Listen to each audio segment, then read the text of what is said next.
Every time we have a finishing class, I'm always amazed.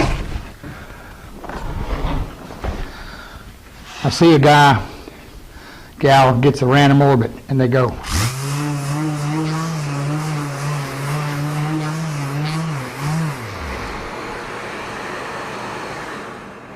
And my first question to them always is,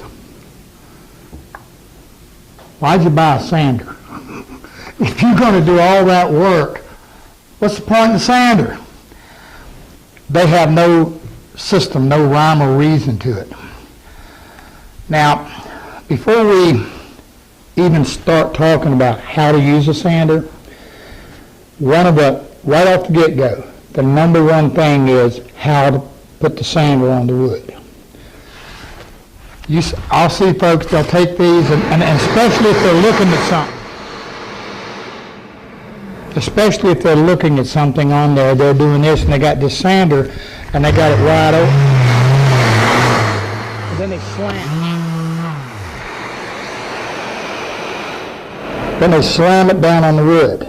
Now, what happens is that grit on that thing is going to create a big old circle. You may not see it, but when the stain hits it, you'll see it.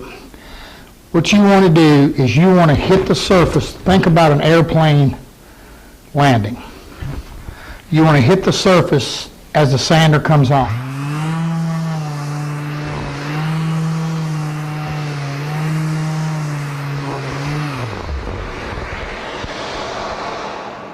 Now, here's a little tip.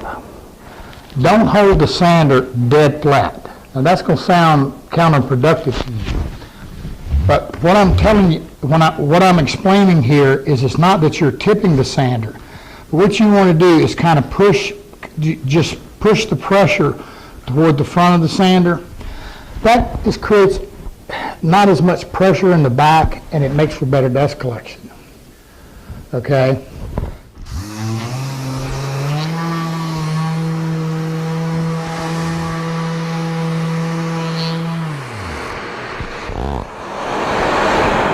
Again, it's not a lift thing. It's just a pressure thing. All right. One of the things that I see people do is if they've got a nick, they start doing this. They get in here and all you're doing is digging a hole.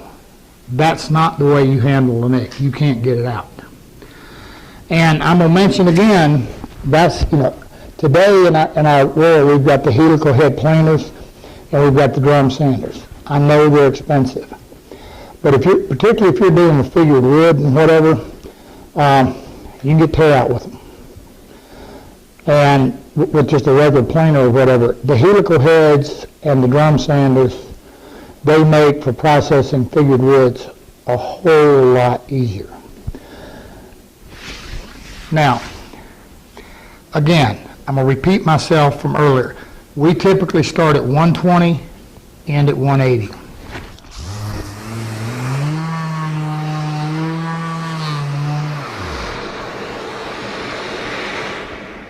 When you're sanding and you've got an edge, remember we talked about that pressure thing? This is where you don't want to put a pressure on the front.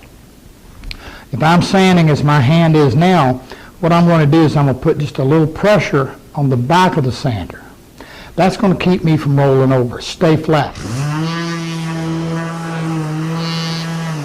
I get out here, my pressure kind of switched this way. I get out here, my pressure switched that way. Worked well.